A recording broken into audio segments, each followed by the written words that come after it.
Hello, and welcome to episode 7 of Making Sense, a Eurodollar University production. My name is Emil Kalinowski, and I am coming to you over the podcasting channels of iTunes, Spotify, and Google Casts.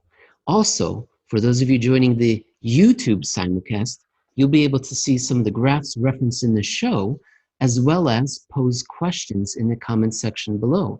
And questions is going to be the theme of our next show, our 8th episode. So, if you have enjoyed this show, post some questions in the comments below, or if you have any other general questions, keep posting them. You could post them on Twitter at Jeff Snyder _AIP, but Jeff doesn't respond to his Twitter questions too often there. No doubt he's being commissioned by perhaps monetary authorities on how to best manage this monetary depression we're in, whereas I have restraining orders placed against me by those very same entities, so I have lots of time. So you can ask me questions at Emil Kalinowski on Twitter. But next episode will be a mailbag show. This episode, Jeff, of course, Jeff Snyder, the head of global research at Alhambra Investments, the baron of the balance sheet, the officer of the offshore, Earl of the Eurodollar, so many titles you've got, Jeff. And now we're going to add historian to it. The big theme of your articles this week was Weimar Germany. Not that we're going to have a stylized Weimar inflation, but that's the boogeyman that we all point to. The fiscal side is spending. The monetary side is printing. Inflation, it's coming. Why do you have to be a stick in the mud and stand against everyone and say, no, I don't think so? Well, good morning, Emil. And I don't think it's me that's being a stick in the mud. And you're right. The theme isn't necessarily Weimar Germany. It's anti-Weimar Germany, right? It's the fact that, again, it's not me saying we're not going to have inflation. It's history. When you look back at history, especially during these kinds of periods, these kinds of depressionary circumstances, what we find is that, governments want inflation, which makes sense. I mean, especially from not just a monetary policy perspective, but from a government perspective. If you're in the grips of deflation, you would want its opposite to get out of it. And so, there's a very good reason why central banks and governments, treasury departments, finance ministries, all the various organs of authority would try to appeal to inflation during these types of periods. That's not the issue. What governments want to do and what they're able to do are two very different things. And again, it's not me saying that. All you need to do is look back through history, through all of these examples, and they all tell you the same thing. Yes, the government wants to pursue these highly inflationary, highly aggressive policies that they're supposed to increase and really push the system push the system out of deflation and into an inflationary recovery. Yet, time and time again, we see that their ability to carry those things out, their ability to make that recovery, the transition from deflation to inflation, is always limited. And that's really the point here, is that, governments will stretch the limits, they'll smash the limits, they'll go way beyond everything you might think they would normally do. But yet, in the end, it's like there's a much bigger, larger force out there that we don't see that holds everything back, regardless of even the best of intentions. Let's start with Weimar Ben didn't happen, so now Weimar J, and that's an article that you wrote, and you talk about how that something is standing in the way, and so you referenced the book written in 1963 by Friedman and Schwartz. You talk about Ben Bernanke's quote in 2005 about the 1960s measures of money. Can you talk just a little bit about this article? Well, first of all, we only need to go back about 10 years for the same type of fears and questions about what is really going on. Is the Fed's doing all of this crazy money printing? The government just borrowed $1 trillion, what was it, 800 billion for the astronomical sums at the time that everybody thought, geez, there's no way this can be anything but inflationary. Yeah, the Great Recession's bad, 2008, 2009's bad, but these guys are going too far. They're going to push it too far, and that by 2010, 2011, it's going to be like the 1970s or worse. The term hyperinflation in Weimar Germany, they really came into vogue during 2008, especially 2009.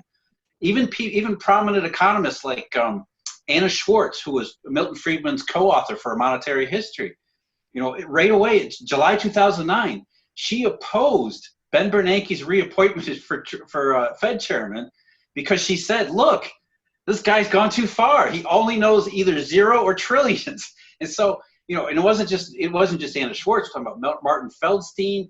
I don't know if people remember the Group of 21, which all these prominent economists throughout the world, after QE2 in 2010, said, "Hey, Ben Bernanke, you got to knock it off with this money printing. You're going to devalue the dollar. You're going to unleash the inflation monster."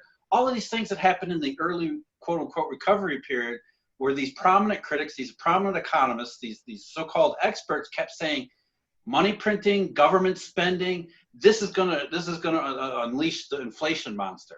And of course, it never happened. In fact, it was the opposite, especially after 2011. Exactly. That I was going to jump in and say it wasn't until 2011, though, when we began to see that turn in commodity prices, inflation expectations, and we did see the Treasury yield rise up into 2011, thereabouts. Isn't that right?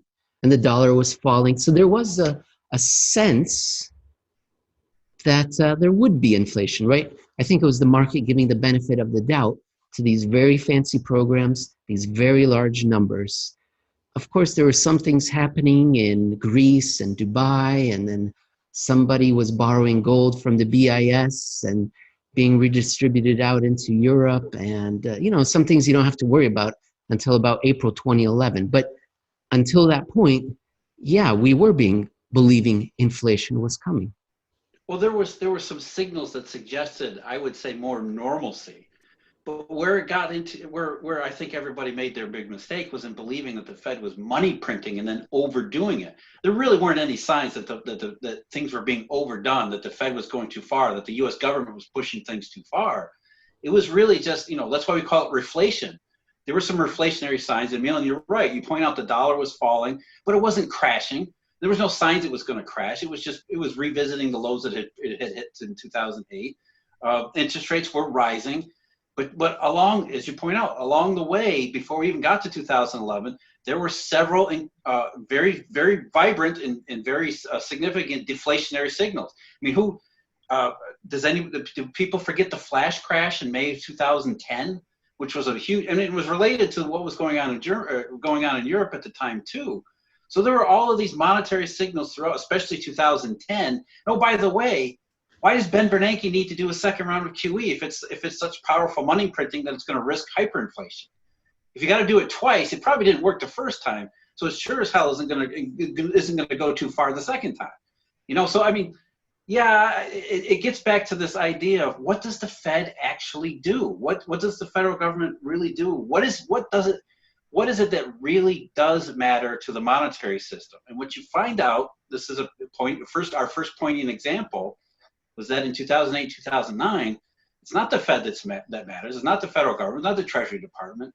It's this global banking system. The global banking system, which you don't see with this hidden shadow money system, mostly located offshore of the United States, that's what ultimately matters. And so you take your signals from that system and you realize there's no inflation. Inflation, it's not just that, inflation is a small possibility. It's near impossible, because we're in deflationary, depressionary conditions. And this is not new. This was known back in the day to the monetary authorities of the 60s and 70s, and Ben Bernanke even brought it up. In your article, you mentioned a quote of his from 2005, where he was saying that the Federal Reserve had taken on a new project to measure money more accurately, but already in those early days, and yeah, maybe. When was that? What was he talking about? What date? 1960. 1960. Ben Bernanke in 2005 was saying, hey, 45 years ago, we stopped being able to really accurately define and measure money. I mean, and what people don't realize, I think, is that they never finished the project. They started it in 1960 and abandoned it in 1970s because it was too difficult. They said, the banking system has created all of these exotic forms of monetary transaction. We just can't keep track of them, so we won't even bother. We'll just move the federal funds rate around, this is Alan Greenspan's interest rate targeting. We'll move the federal funds rate around, and we'll let the banks figure out the monetary end of it. So the central bank, what Bernanke was saying in 2005 essentially is the central bank had stopped being a central bank a long, long time ago.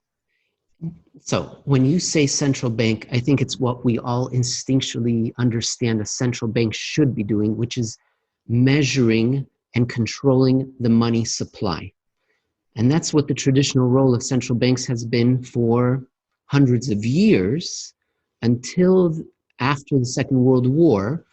And you were saying that the project that they were working on was that measuring, that mapping, that identifying the money supply. And they gave, when you said they gave up on it, was it the measuring and mapping? And therefore, as you said, in the 80s, they began to say, forget it, we can't actually figure out how much money supply there is, so we're going to measure, we're going to imply that the money supply is reacting to this interest rate move. But the Bank of England had already decided to do that at the beginning of the 70s, so the US was about 10 years behind. Which is usually true. The Federal Reserve is usually a laggard, not a leader. But you're right. I mean, this goes to the very heart of the message we're trying to send here. And what the system is saying is that, look, money printing, that's what everybody's afraid of right now. The Fed is money printing. That's what everybody was afraid of in 2009. The Fed is doing too much money printing. And what we're saying here is, if you actually pin these people down, these Federal Reserve officials and central bankers all over the world, how can you print money when you can't define money? And so it's actually sort of a shell game. It's sort of it's smoke and mirrors, right? As long as you don't think about it, as long as you believe the Fed prints money, then you'll act as if the Fed is printing money, which is exactly what they're intending. That's what monetary policy is. It's an expectations-based policy. If you think the Fed is going way too far and acting inflationary, then you'll react as if the Fed is going too far, which is exactly what they want to happen. And that's really what's really the disconnect here, why people think there's going to be inflation, but there never is, because expectations aren't enough in the situation where the monetary system itself is actually short of money. And if the Fed doesn't know how to define it and doesn't know how to print it, what do? Expectations are not going to be enough. And so who is creating this money that the world has been running on? And who it is this offshore network of bank, new networks of interbank relations, as Robert Russa said in 1984, which you mentioned in your article. And you say that, yes, we are creating bank reserves, but they are inert. And the only way they're going to come to life, they're like Frankenstein, right? Monetary Frankensteins. Well, so we need a Dr. Frankenstein to give life to these inert body parts. So this is a grotesque metaphor I'm using, but you understand what I'm saying. And we need electricity, and we need a Dr. Frankenstein, and that Dr. Frankenstein is played by the private network. And there's a very important point in your article, and I'm looking for the quote here, is that you say that the only way they're going to be, that this monetary stuff is going to come into life and become part of the economy is if this network of banks doesn't remain independent anymore.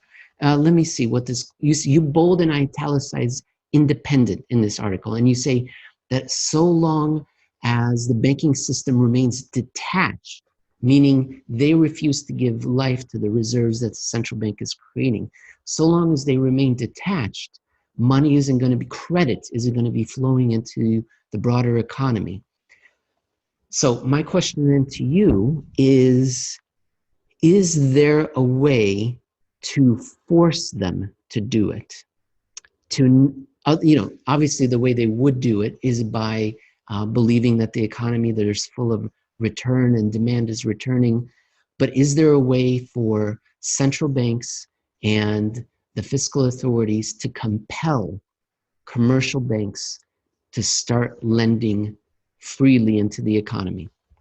Yeah, and I think that's really where we are now. It's The idea that banks are under the thumb of the government. If push comes to shove, the government will command them to do X, Y, or Z, and the banking system will immediately respond. And it's just not true. The banking system responds to its own internal dynamics as individual institutions as well as in a systemic capacity. It doesn't matter that the Fed is giving them every possible incentive and signal to go out there and expand the money supply, whatever that means, whatever that effectively means in the offshore spaces and everywhere else. It doesn't matter that the Fed is telling them, we want you to do that. If they can't do that, they literally can't do that because of their own balance sheet considerations, then it doesn't matter. That's all that does matter. So if the government is going to become inflationary, it will have to erase the system as it exists now and come up with an entirely new one, which of course is not going to happen. What is there a medium?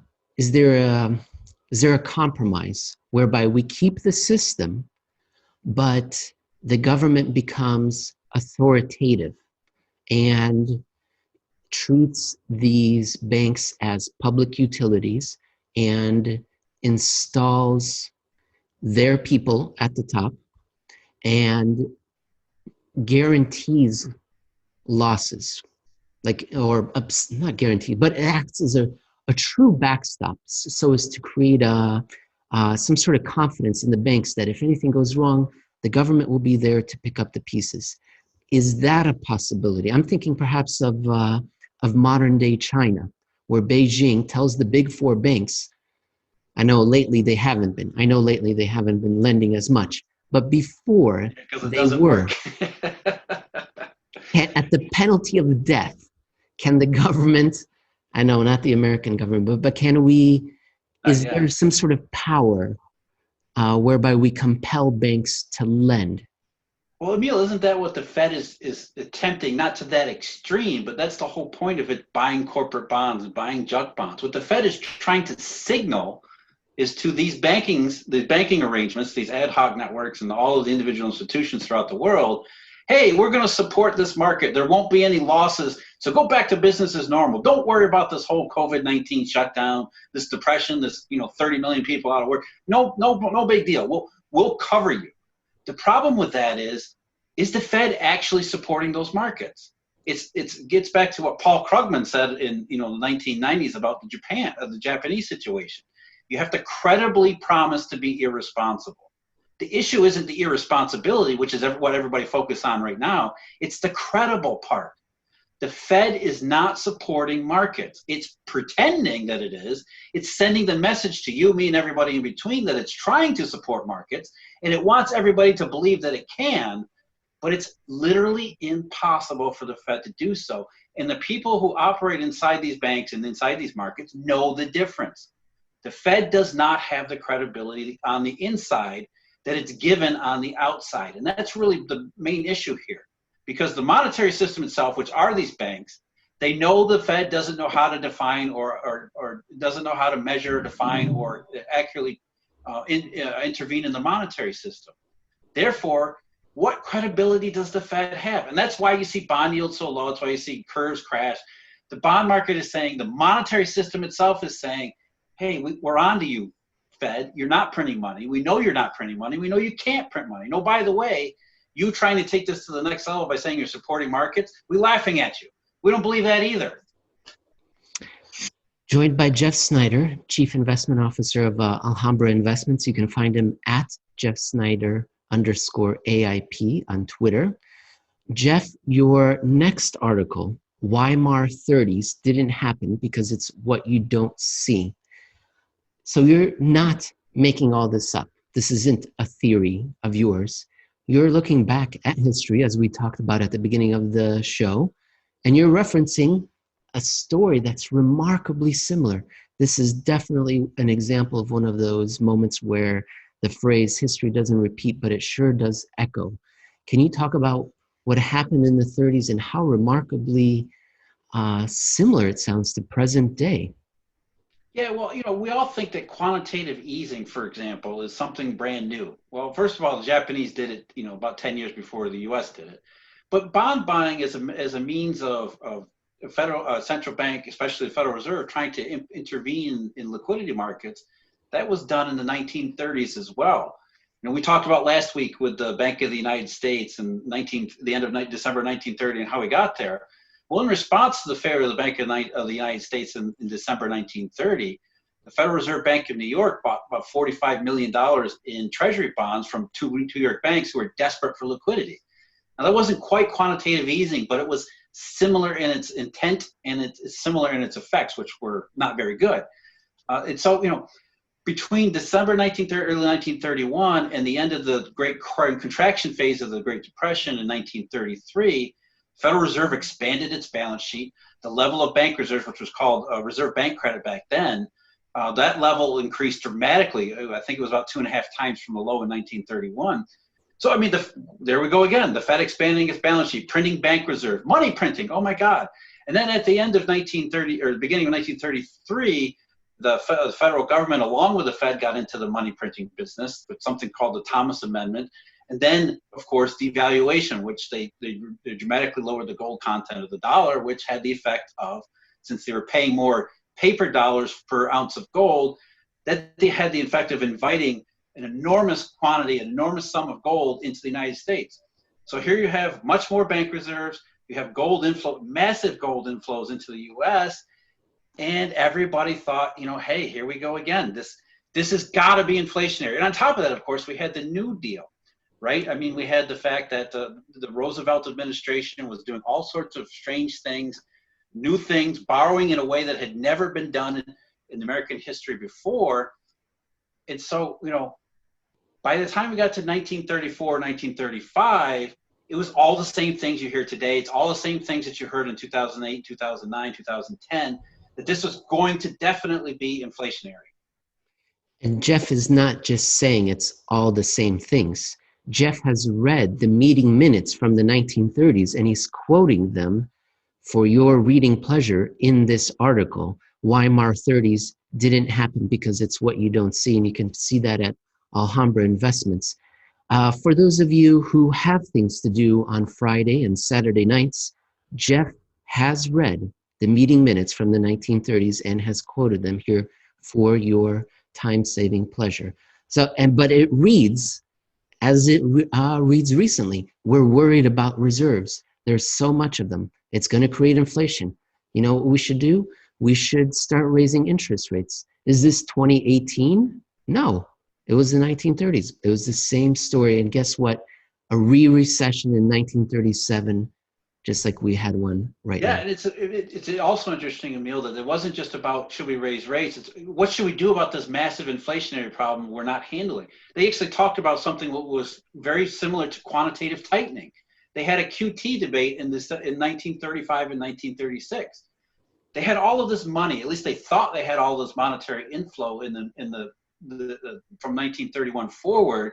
They weren't sure how to deal with it because they thought this is definitely going to be inflationary. We got to do something. What they ended up doing, instead of selling bonds, they ended up raising the reserve requirement for the banking system. The reason they did that was they realized the situation was pretty fragile and precarious. Therefore, they didn't want to send the signal that they were tightening the liquidity supply, thereby triggering another banking panic. That was what they were really afraid of. That's why you saw, when you look on the chart for bank reserves, that this period here is almost exactly constant, because the Fed was so afraid that if they reduced the level of bank reserves, that would be the worst possible signal.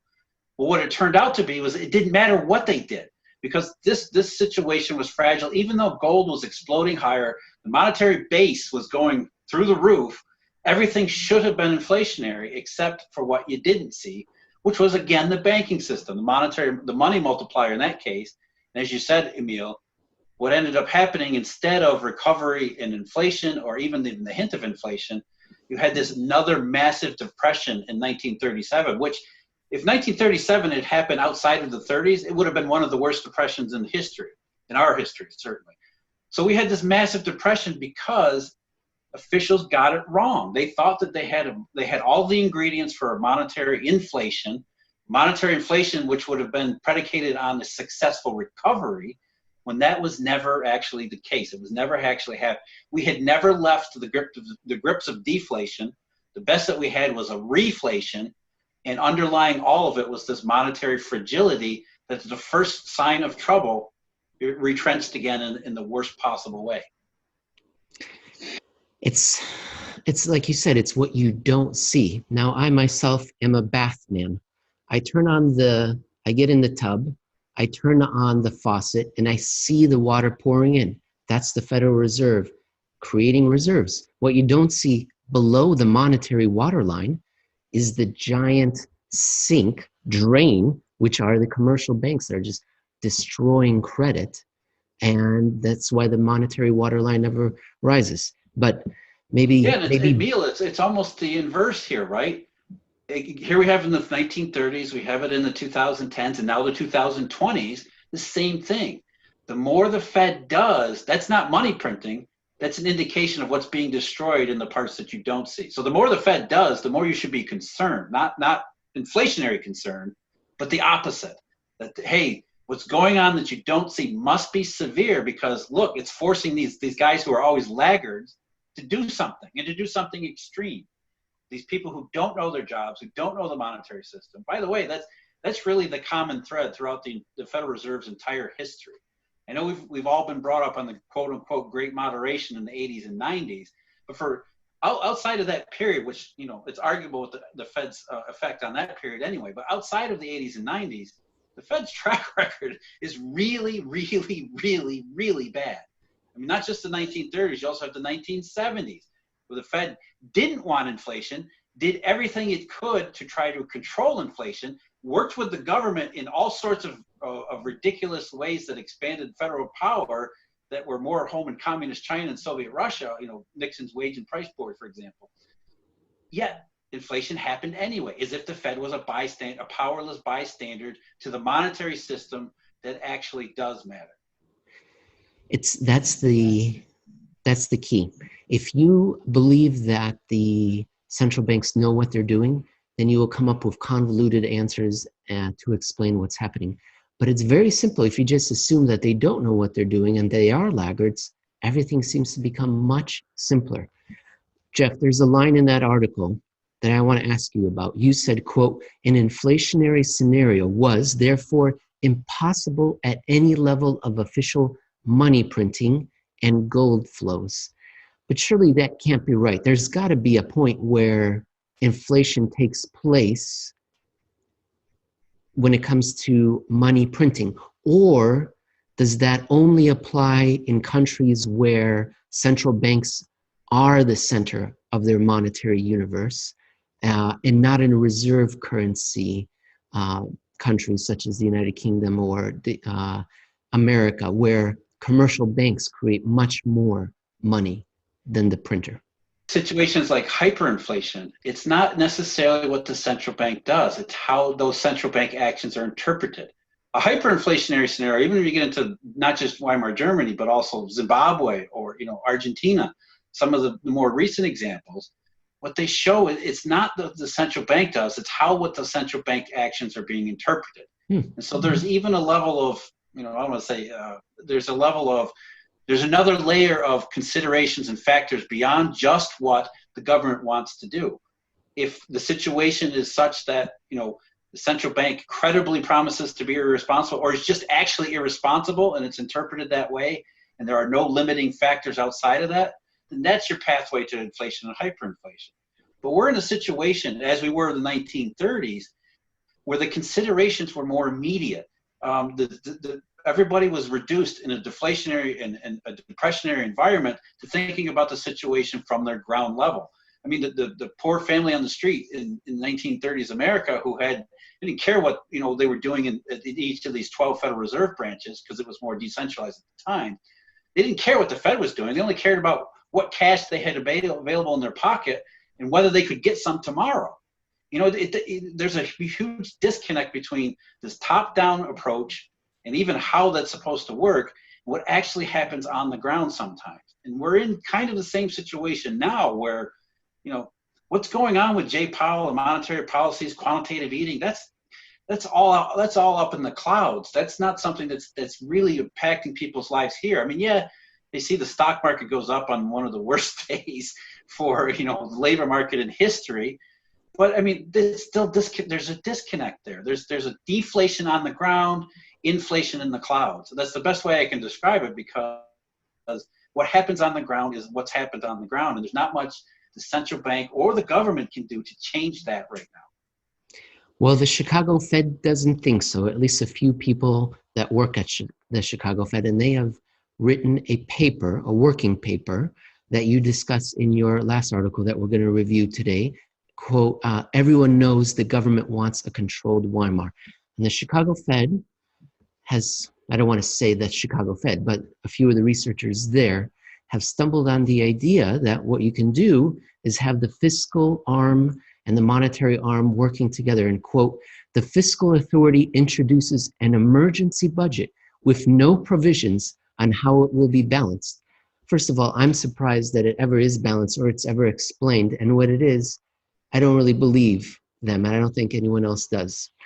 And then, let me continue. While the monetary authority allows a temporary increase in inflation, because we're assuming the monetary authority controls inflation or has been in charge of it. Jeff, tell us a little bit about the Chicago Fed paper and how it's related to that Thomas Amendment that you mentioned earlier in the show.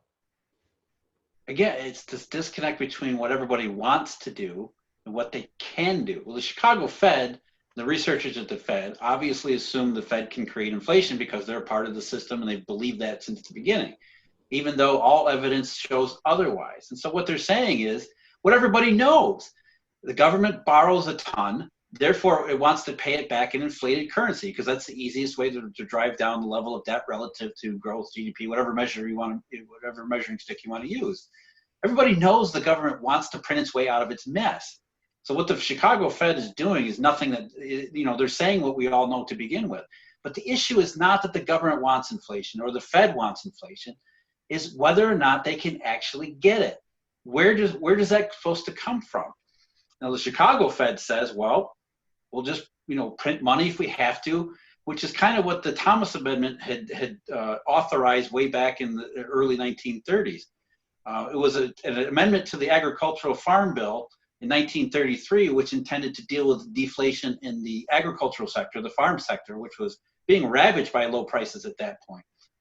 What the Thomas Amendment did, Thomas Inflation Amendment or Thomas Monetary Amendment, what they proposed was that the federal government under FDR, they would give FDR, the president, the authority to direct the Federal Reserve to buy $3 billion in U.S. Treasury bonds, financed by an issue of $3 billion in greenbacks, which at the time was paper money, anathema to the gold standard.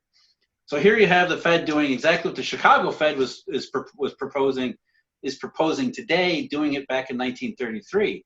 The idea that the Fed would just print money, use that printed money to monetize the debt so as to create an inflationary environment that would form the pathway for the recovery to happen. Now, the federal government back in the 1930s never acted on the Thomas Amendment because they decided, why bother? We'll just go all the way. We'll devalue the dollar. We'll take first of all, we'll take the U.S. off the gold standard, then we'll devalue the dollar. So they went even further than the Thomas Inflation Amendment, and still there was no inflation, and still there was no recovery. So again, going back to what the Chicago Fed is proposing, yeah, the Fed wants inflation, the federal government wants inflation, but unless the federal government is actually able to create inflation, who cares what they want? And again, that's what the bond market is saying. That's what inflation expectations are being traded on. The bond market knows what the Fed is and isn't able to do. And that's the monetary system. Banks in the bond market, that's the monetary system telling the Fed, hey, we know you're all smoke and mirrors. There's no substance behind your efforts. You're just trying to get us to do your work for you. So in the Thomas Amendment, there was the value or the content of the gold, introduced silver again as a monetary unit, which was in 1873, it was no longer legal tender or no longer eligible for exchange at the Treasury.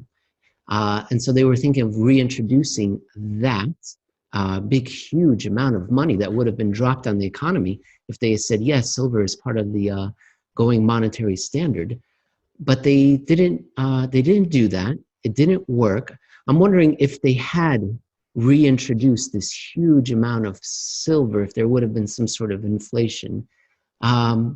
But more That's importantly, I suppose the point is, for our present day, the key to getting economic activity moving forward again is to convince the private banking system to take on risk, that there is demand in the future. And is there any way to, or the other way is to come up with a brand new system, but that's probably too much. Jeff, is there any way of convincing the private banks of taking on more risk other than some sort of wholesale socio-economic political reform? Yeah, it's always about credibility, and that's what you talk about. You talk to Federal Reserve people and central bankers around the world. It's the same thing. The issue is always credibility. And to your point, if there's a way forward, you have to be able to credibly promise to the banking system a risk return environment that is favorable to the expansion of their activities. Well, where's the credible promise to do that?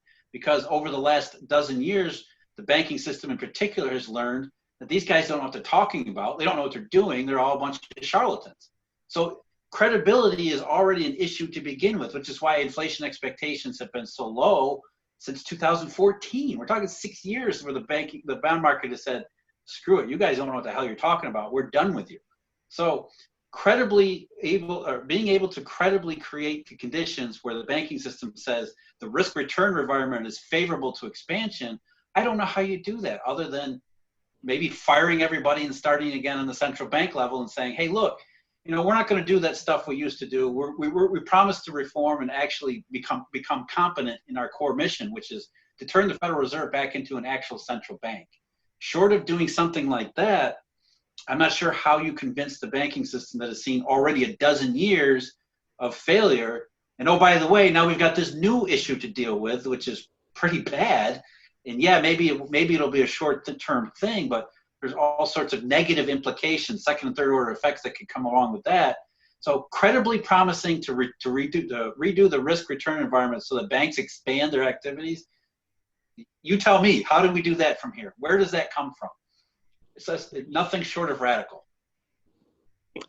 You said it perfectly at the end, Jeff. Wholesale reform, nothing short of radical, different personalities, not personalities, just belief systems, people that will come into the Federal Reserve or the top layer of government with entirely new programs, entirely new ideas. Of course, the problem is they could be the wrong kind of programs and ideas, but we're looking for something radically different, not just louder, not more of the same, but louder. It has to be a completely different idea. Yeah, and that's the lesson we should take from Japan. We haven't got to. We'll probably have to save Japan for another time. But Japan's lesson is exactly that. They do the same thing over and over again, but just louder and louder and louder every time. Don't forget, our theme today of inflationary fears, government plus central bank money printing equals the worst runaway inflation conditions. That is Japan to a T. For the last 2 decades, the central bank and the government have gone crazy. And Japan is still stuck in its deflationary trap. The economy is still in the toilet. It hasn't ever recovered from a massive collapse that was 30 years ago. So again, the point is not what you think the government and central bank can do, because if they're not able to carry out the programs or carry out the methods they want to do, then it doesn't matter what they want. What they want is immaterial. It doesn't matter. What does matter is oftentimes in Japan, the U.S. in the 1930s, it's what you can't see. It's what you don't see present in anything but certain market prices and the ability to interpret how markets and banking and all of these other factors are taking account of what's actually happening, not what everybody wants to happen. Business leaders, consumers the world over, they're playing the role of Marty DeBerg. And meanwhile, we have Jay Powell and the monetary technocrats playing the role of Nigel Tufnell. And they're telling us that these amps go to 11. They go 1 louder. And we're questioning them, well, is that any louder? And they go, yes, it's, where can you go? Where can you go? Nowhere. So you use 1 more. But of course, like Marty DeBerg, we're wondering if this makes sense at all. So, Jeff, I will be talking. I have the privilege of asking you all manner of questions. Next week, we'll have the audience asking you questions. We'll do a mailbag show. So everyone on the YouTube simulcast, post your questions in the comments section below, and we will answer as many as we can. And Jeff, thank you very much. I will talk to you again next week on our next episode. Looking forward to it, Emil.